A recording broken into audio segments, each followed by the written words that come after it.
Olá, eu sou a Angel e sejam bem-vindos a esse canal de cortes, relatos, casos criminais. Entre outros assuntos, teremos também mitos, lendas, casos de extraterrestres. Enfim, um canal eclético. Cada dia traremos aqui para vocês um conteúdo diferente. Se você gosta desse tipo de vídeo, se inscreva no canal, deixe o gostei e compartilhe com pessoas que também gostam. Assista o vídeo até o final. E quando terminar, se você decidir que ainda quer continuar a receber o conteúdo do canal, vai lá no sininho das notificações e ative a opção todas. E aí você receberá em primeira mão o conteúdo do canal assim que o mesmo chegar no YouTube. E hoje, quinta-feira, dia de prosseguirmos com a leitura do livro Os Quatro Guardiões, livro 1, O Oráculo, escrito por Tiago Wildfire. Capítulo 5, o episódio de 5.000 anos atrás. A luz da manhã entrava pela janela da sala de jantar. Ele estava aguardando sua neta e o velho Wood terminarem o café. Assim que terminaram, Carter Wade começou a narrativa. E Sila, esta história é sobre um evento que aconteceu há mais de 5.000 anos atrás. Como dizemos, esta foi verdadeiramente a Primeira Guerra Mundial. Por isso peço que não nos interrompa. Alguns pontos dessa história podem ser encontrados em textos do mundo todo, como a Bíblia Sagrada, ou também nas diversas lendas e mitos que conhecemos. Já vimos relatos sobre a Atlântida em nossos estudos, lembra? Wade tomou um gole de chá. Há muito tempo atrás, continuou Wood, os seres humanos começavam a se organizar e construir suas sociedades. Era o período conhecido como Idade Clássica. 4 grandes sociedades se destacaram das outras. Os nórdicos, que habitavam as terras geladas no norte da Europa. Os egípcios, que habitavam próximo aos desertos africanos e às margens do rio Nilo. Os gregos, que habitavam as terras e ilhas junto ao mar Mediterrâneo. E, por fim, os atlantes, que habitavam a extinta ilha de Atlântida, localizada na época em algum ponto no meio do Oceano Atlântico. Nesta época havia muitas crenças e religiões, disse Wood. Cada um deles tinha seus próprios deuses, cultura e costumes. E Sila, obviamente, você se lembra do grande dilúvio descrito no livro de Gênesis. Bom, quando a terra foi repovoada, vieram viajantes das estrelas e as pessoas os viram como deuses. Em cada parte do mundo surgiram lendas de seres vindos do céu que ensinavam as pessoas as artes e dividiam suas tecnologias. Nós preferimos chamá-los de cosmonautas, mas as pessoas em geral os consideravam deuses. Se reparar bem, Sila, perceberá que as muitas criaturas míticas não passavam de mutações, experimentos científicos com humanos e animais. Híbridos como o Minotauro é um exemplo, concorda? Manipulação genética, bioengenharia, fusão de DNA e etc. Você também já deve ter notado que toda a cultura, os chamados deuses vieram e voltaram para o céu, certo? A garota estava fascinada. Estava tão concentrada que nem notou que Clayton estava agora a seu lado, olhando para ela com aqueles olhos esbugalhados. Wade continuou o relato. Após o dilúvio, a terra foi repovoada e as referidas nações se desenvolveram. Mas o inimigo que conhecemos no Gênesis e seus anjos caídos começaram a conspirar uma nova ascensão. O primeiro anjo que caiu do céu, a suposta serpente do Éden. Você sabe o nome dele, não sabe? A garota assentiu com a cabeça. Ela havia lido sobre aquilo. Todos sabiam. Era a história contada no livro mais lido em todo o mundo. Wood continuou com o relato.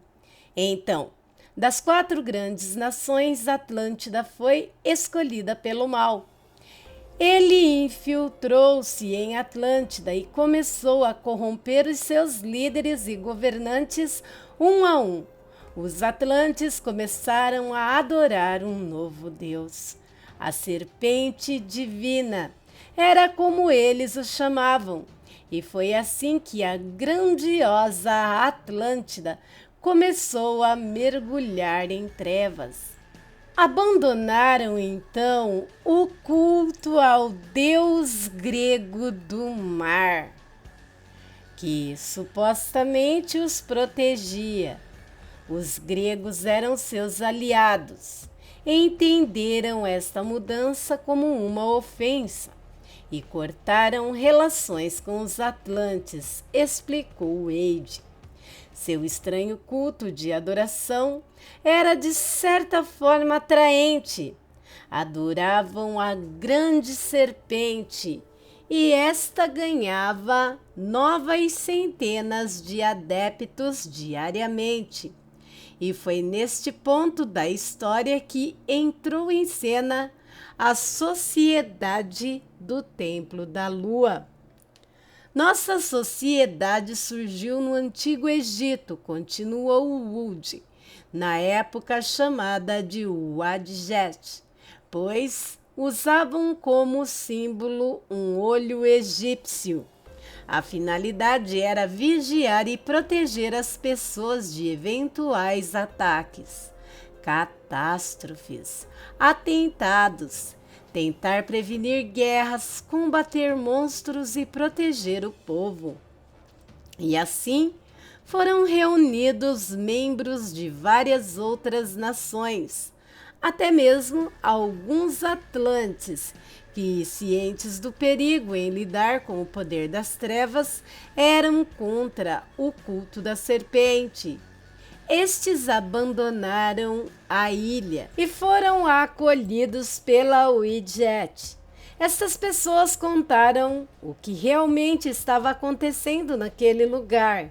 Naquele momento, dividiram a sua poderosa tecnologia, magias e conhecimentos com a sociedade, em troca de sua aceitação e proteção, que foi um grande progresso para o Wadjet. O culto da serpente reuniu seguidores de outras nações, disse Wade. Eles ganharam o apoio dos maias, que acreditavam que a grande serpente era, na verdade, Quetzalcóatl, seu deus mais venerado. Outros povos, como os incas e astecas, também foram coagidos a se unirem a eles, vindos de um continente do outro lado do Oceano Atlântico, que na época era desconhecido para outras nações da Europa e África. Assim começou a guerra, também chamada de Guerra dos Deuses, e a ilha de Atlântida estava bem no meio do fogo cruzado. Isso é incrível, vovô, disse a garota. Nunca soube de nenhum livro que contasse sobre esta guerra. O que dizem sobre Atlântida é que os deuses se enfureceram e afundaram a ilha. Foi o que acreditaram ter acontecido, continuou Wade. O filósofo Platão reuniu os registros históricos com o povo e criou a versão que todos conhecem, mas não foi bem isso que aconteceu. Apesar das três grandes nações terem se unido para a batalha, não foram mais fortes que as forças vindas do continente desconhecido, que mais tarde viria a ser chamado de América. Esta guerra, porém, não durou muito tempo, acrescentou Wood. Atlântida foi devastada. Porém, tudo não passava de um plano maligno. Com a guerra, o ódio, a violência, a morte tinham por fim a finalidade de gerar uma grande e poderosa energia negativa, que definitivamente serviria para fortalecer a grande serpente. O plano estava funcionando e os atlantes estavam prestes a libertar a criatura e pensavam em usá-la como arma militar e naturalmente virar a guerra a seu favor. Então chegou na ilha um pequeno grupo de indivíduos peculiares. Um quarteto que decidiu juntar as suas forças para impedir que aquele mal, que a serpente, escapasse do abismo. Eles eram bem estranhos, disse Wood. Um deles era um poderoso feiticeiro. O outro era um alquimista, conhecedor dos muitos segredos de transmutação. O terceiro era um homem peculiar, um ser distinto que se transformava em uma grande esfera. E o quarto era um jovem herói que utilizava o poder dos animais sagrados. Os quatro, denominados guardiões, combateram, expulsando todos da ilha. No entanto, os principais sacerdotes e seguidores da serpente ficaram para trás, escondidos. Este grupo usou como último recurso uma espécie de ritual que consistia num suicídio coletivo, como tributo, completou Wade. Utilizando a energia negativa que fora coletada, foi aberto um grande vórtice, uma fenda dimensional que ligava o nosso plano ao abismo, de onde lentamente começou a emergir a serpente. Isto é horrível, disse a garota. A serpente parece ser a própria encarnação do mal. E o que os guardiões fizeram? Eles abandonaram a ilha. Afinal, tudo ali estava sendo absorvido pelo vórtice, disse Wood. Os quatro guerreiros se separaram e cada um tomou uma direção diferente. Se separaram? Questionou Scylla. Todos acharam que era o fim e que eles estavam fugindo da luta. Wade retomou a narrativa. Mas a grande verdade é que eles foram para pontos estratégicos e usaram uma magia especial. Criaram um selo sagrado sobre aquela região.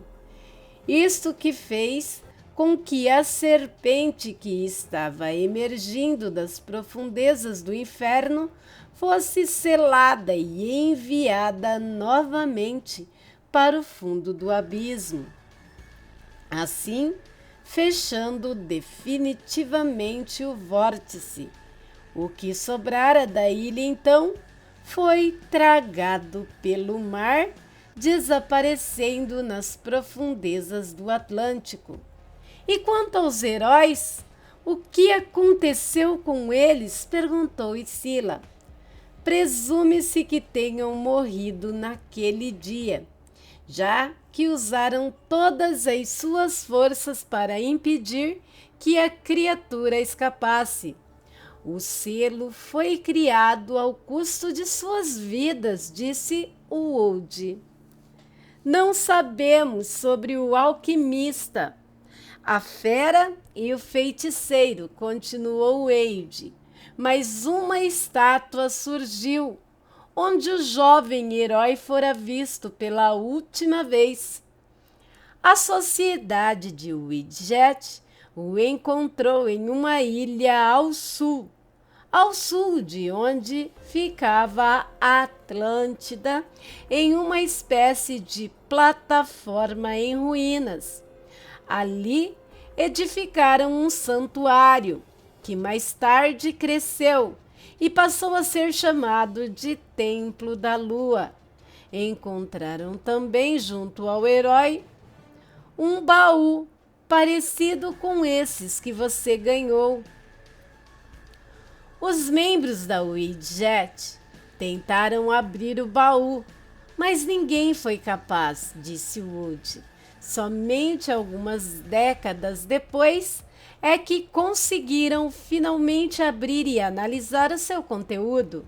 A Widget dividiu-se e criou diversos subgrupos. Então passou a se chamar Sociedade do Templo da Lua, e sua missão era proteger parte daquilo que fora encontrado. E o que tinha no baú? A garota estava fascinada com a história. Continha várias relíquias, explicou Wood, mas não sabemos com exatidão o que eram, exceto uma, o mapa, que ficou aos cuidados do Templo da Lua. Um mapa? Perguntou Sila. Sim, mas não era um mapa qualquer. Era especial. O Wade falava com um tom de voz cheio de suspense. Sabia que isso atiçaria ainda mais a curiosidade de sua neta. Estava tendo sucesso com isso. Ela parecia cada vez mais ansiosa, mas não era qualquer pessoa que podia ler. Precisaria de um método especial. As informações contidas naquele pergaminho jamais poderiam ser lidas por olhos humanos comuns. E foi aí que os antigos desenvolveram e aperfeiçoaram uma técnica especial que os permitiu finalmente o acesso às informações deixadas pelo herói. E que informações eram essas? Perguntou Sila. Você nem imagina, disse Wood. O tal pergaminho era, na verdade, uma espécie de dispositivo mágico com uma tecnologia impressionante. E Sila parecia tentar processar tudo aquilo. Seu olhar estava distante e seu rosto tinha uma expressão sonhadora. Wade se perguntava se aquele fluxo de informações não seria muita coisa para ela. Traga o meu surrão, pediu o Wood. Vamos começar a distribuir os presentes. Presentes? E Sila sorriu. Eu já desconfiava que o senhor fosse o verdadeiro Papai Noel. Quanta bondade de sua parte, menina. O Wood sorriu. Quero acabar logo com esse relato sem fim. Estou de olho nas laranjas que vi lá no pomar. Carter Wade tirou o pequeno baú vermelho do bolso e entregou para a garota. Ela segurou-o entre as mãos e, alguns segundos depois, o fez aumentar de tamanho. Em seguida, Wade o apanhou e colocou sobre o assoalho e abriu.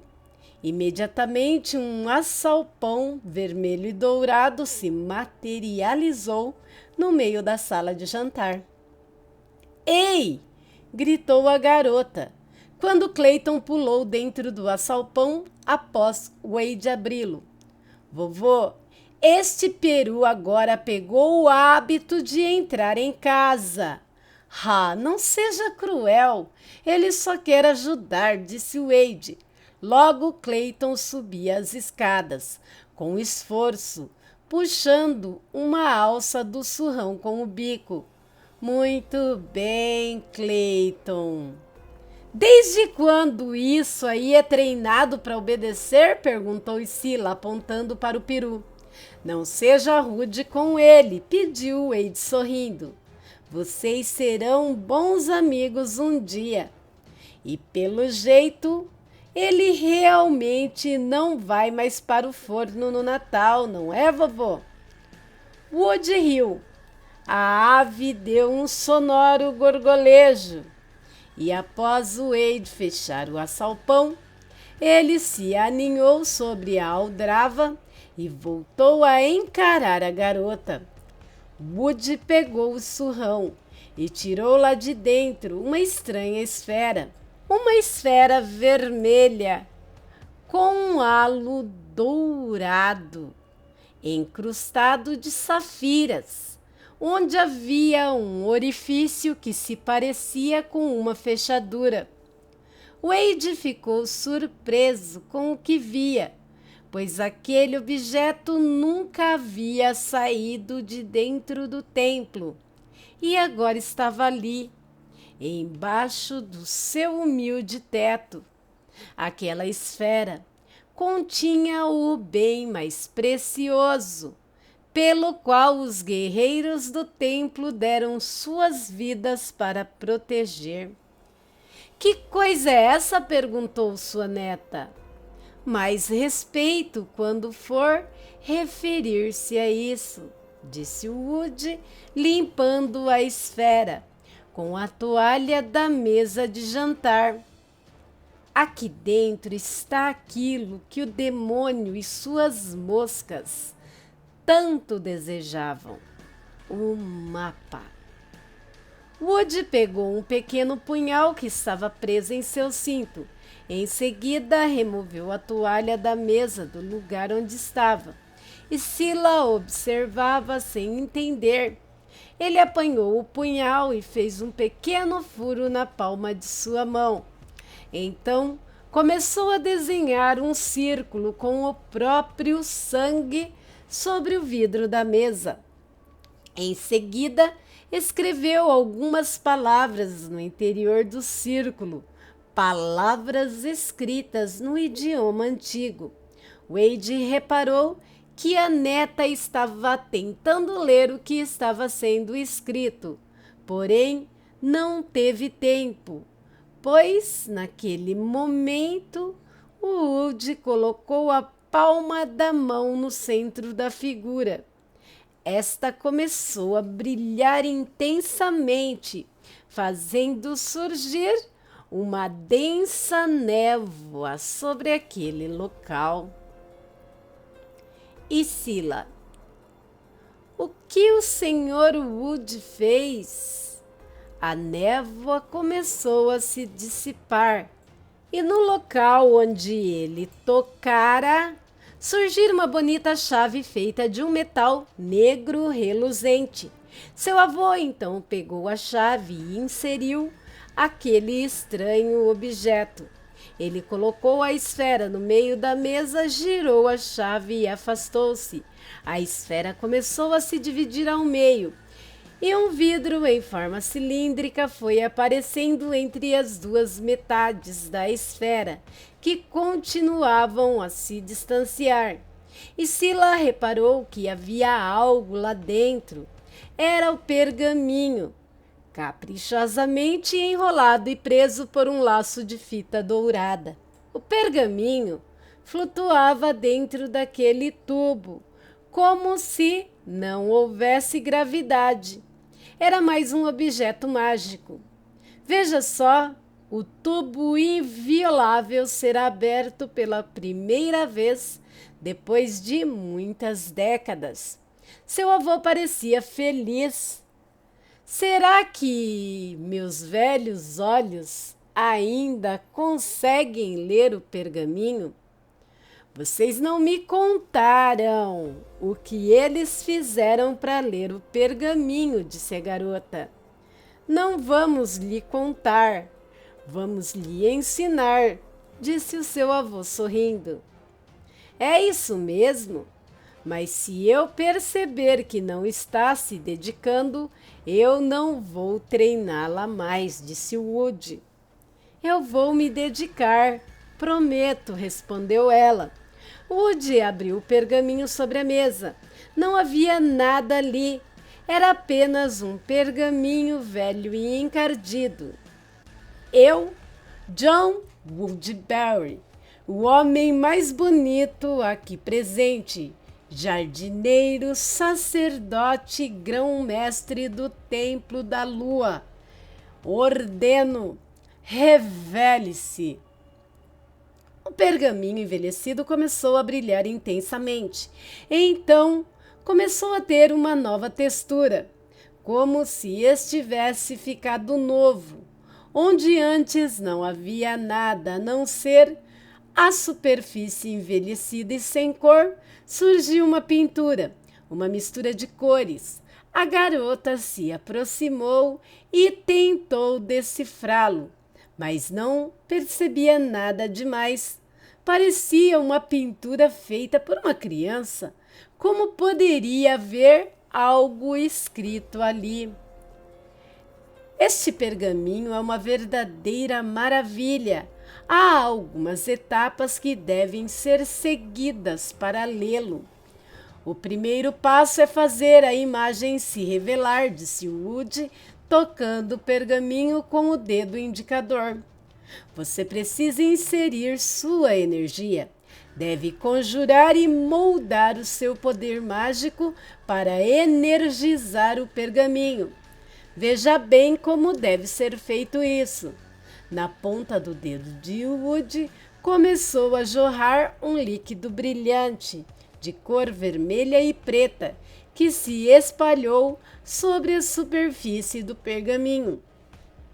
Observe, disse Wade, esse líquido na verdade é a forma física e pura do poder mágico de Woody.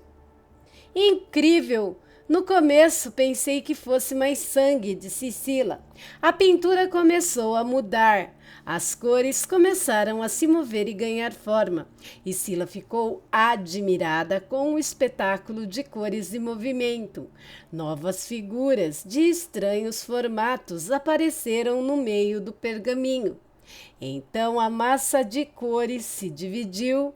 Em cada um dos 4 cantos emergiu uma miniatura de diferentes tipos de criaturas: dragão, fênix, tartaruga e tigre.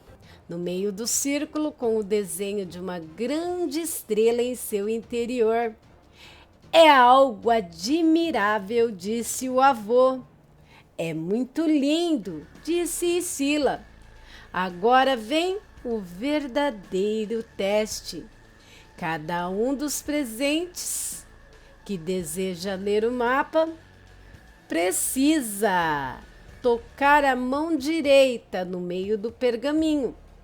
Os 4 animais sagrados irão julgar cada um. E o que acontece se eles reprovarem alguém? Perguntou Scylla. Bom, não sei dizer ao certo. Houve algumas ocorrências estranhas. Como assim? O que pode acontecer? Perguntou a garota. Mas sua resposta veio logo em seguida. Clayton pulou sobre a mesa e colocou sua pata sobre o pergaminho. Houve uma pequena explosão e uma nuvem púrpura encheu a sala. E Scylla e o avô abriram as janelas e o Woody abanava-se com uma bandeja. Ao se dissipar a nuvem, todos começaram a rir. As penas negras de Clayton estavam tingidas de roxo e as brancas ficaram amarelas. Ele saiu correndo da sala em disparada, gorgolejando furioso. É imprevisível, disse o avô. Somente aqueles que realmente merecem é que ganham a permissão para ler. Ele deu um passo à frente e colocou a mão no local.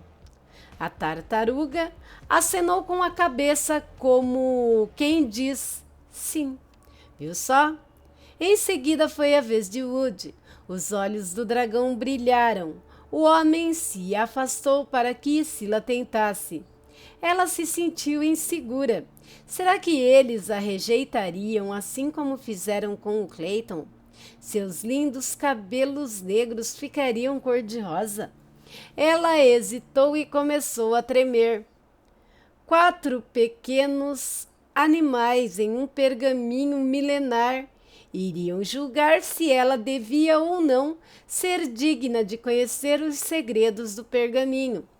Ela olhou para o avô. Aqueles olhos azuis sempre lhe davam novas forças e a encorajavam. E Scylla sentiu crescer a sua coragem e determinação. Então deu um passo à frente e colocou a mão direita sobre o local indicado. Nada aconteceu. Os animais permaneciam imóveis. A garota começou a temer. Será que eles a rejeitariam? Então, a tartaruga seguiu em direção ao tigre branco. Começaram a cochichar. Seria possível? O tigre olhou para ela com aqueles lindos olhos verdes por um tempo. A garota ficou hipnotizada. Aquele animal era maravilhoso. A tartaruga voltou ao seu lugar e o dragão foi flutuando até a mão dela e mordiscou seu dedo mindinho gentilmente. Ela achou aquele gesto curioso. O dragão e o tigre trocaram um olhar significativo. A garota olhou para a tartaruga, mas esta havia se recolhido em seu casco. Neste momento, a fênix abriu suas asas possantes e voou até a mão da garota. Pousou em seu dedo médio e explodiu em chamas. Naquele momento, uma labareda começou a subir por seu braço como uma serpente em chamas. E Scylla gritou e começou a sacudir o braço, mas percebeu que aquilo não queimava. Ao contrário, era uma sensação de calor humano. E ela, pela segunda vez naquele dia, sentiu-se angustiada. A garota ficou com um olhar distante, com os pensamentos em seu passado. Somente alguns momentos depois é que percebeu que seus olhos estavam cheios de lágrimas. Tudo bem? Perguntou o avô, colocando gentilmente a mão em seu ombro. Senti falta dela, da minha mãe. Outras lágrimas escorreram. Vovô, ela era linda, não era? Sim, era. Ele concordou, desviando o olhar. A pequena fênix e o dragão voltaram para os seus lugares. O clima na sala ficou pesado. E Scylla estava aflita e Wade pensativo. Foi Woody que quebrou o silêncio. Muito bem, disse Woody animando. Antes de prosseguirmos, gostaria de contar mais um pouco sobre a história antiga. E Scylla, preste atenção. Certa vez uma sacerdotisa do templo tentou ler o pergaminho. Dizem que os animais sagrados lhe abençoaram. E ela então recebeu um dom especial. Tornou-se um oráculo. Coincidentemente, ela era descendente de José, o lendário governador do Egito. um homem que era abençoado por Deus. A sacerdotisa então fez sua primeira profecia, momentos depois, disse Wade. Ela profetizou que no segundo milênio após a vinda de Cristo, a força do selo enfraqueceria mais uma vez e o mundo iria correr perigo. Décadas depois, a filha dessa sacerdotisa fez outra profecia, disse Wood. Ela revelou que alguém seria escolhido para reviver o herói do Templo da Lua, e o pergaminho sagrado mostraria o caminho. 2000 anos depois, outra profecia foi feita, Wade contou. Um guardião da mesma linhagem da primeira sacerdotisa manifestou o dom profético. Desta vez foi revelado a data do nascimento da criança que seria escolhida para trazer de volta o herói, mas a informação foi mantida em segredo. Somente o alto escalão do templo sabia a data exata. Um ano antes da data prevista, continuou Wood, uma sacerdotisa do templo teve uma revelação. Ela seria a mãe da criança escolhida. A profecia dizia que a criança seria destinada a possuir o pergaminho. E aqui estamos, disse Wade. Esta criança é você, Isila. Ao nascer, o seu destino já estava escrito. Você foi escolhida para ser guiada pelo pergaminho, para encontrar um modo de trazer o herói de volta. Eu? Isila se espantou. Como podem ter certeza? Sim, é você. Temos certeza, disse seu avô. E nós iremos preparar você para essa busca, explicou Wood. Obviamente, você também tem os poderes de um oráculo, assim como sua mãe. E antes que me pergunte sobre ela, já lhe adianto, ela foi designada para uma missão secreta e não temos informações sobre ela desde então. Eu tenho um pai? Perguntou ela com a voz baixa. Naturalmente, disse Wood.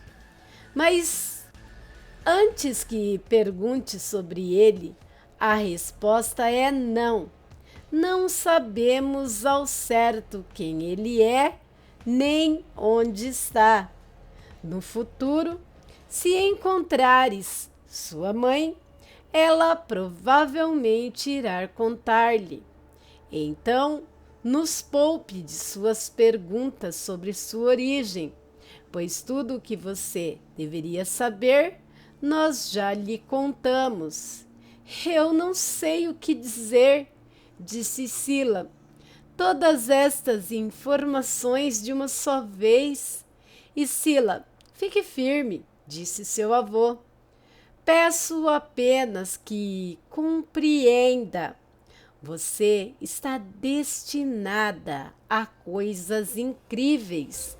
Você é especial. Mas eu, disse ela. Mas Wood a interrompeu. Chega de perder tempo. Vamos prosseguir. No pergaminho, a fênix agora voava em círculos sobre o pergaminho, e Sila fora julgada e aprovada pelos 4 animais sagrados.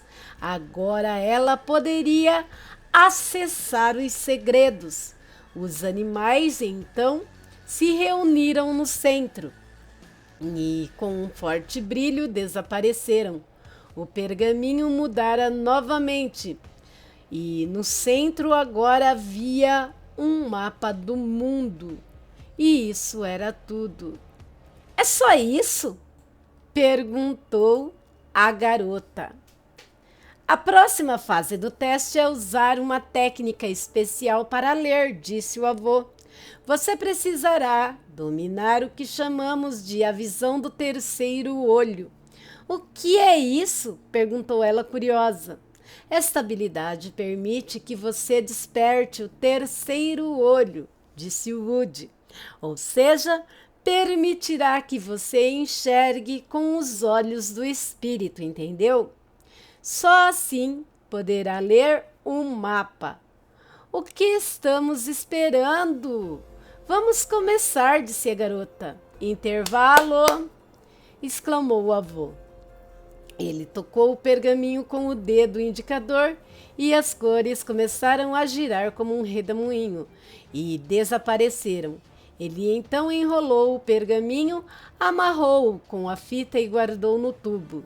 Girou a chave mágica e o objeto retraiu até voltar ao formato original, uma esfera. Depois, guardou a esfera e a chave negra.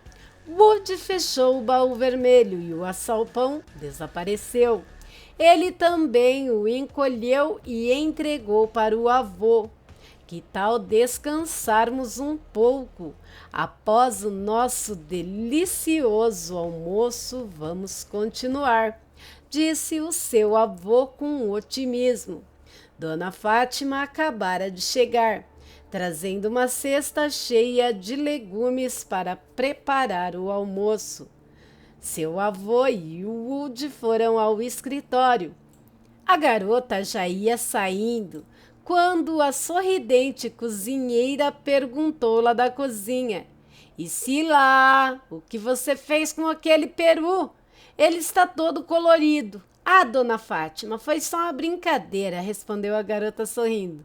Então ela foi para o seu quarto. Precisava processar tudo o que estava acontecendo e, quem sabe, chorar um pouco. A garota foi para o quarto descansar um pouco.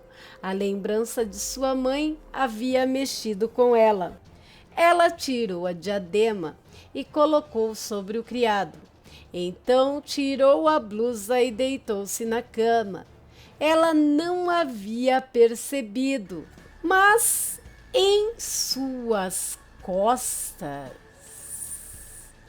agora, havia uma figura engastada, a mitológica ave fênix. Ela estava certa sobre 3 coisas. Primeiro, sua mãe era sacerdotisa, a mulher graciosa que estava na reunião servindo ao diabólico cabeça de carneiro. Segundo, ela omitiu a participação de Sila na batalha contra o demônio em seu relato. Terceiro, ao que tudo indicava, Sila algum dia iria topar com aquela gente e iria então ver a sua mãe. Por quê? Porque eu? Perguntou Sila em lágrimas. Final do capítulo 5. Na próxima quinta-feira estaremos fazendo a leitura do capítulo 6. É um tipo de mágica? E aqui terminamos a leitura do capítulo 5 do livro, o episódio de 5.000 anos atrás.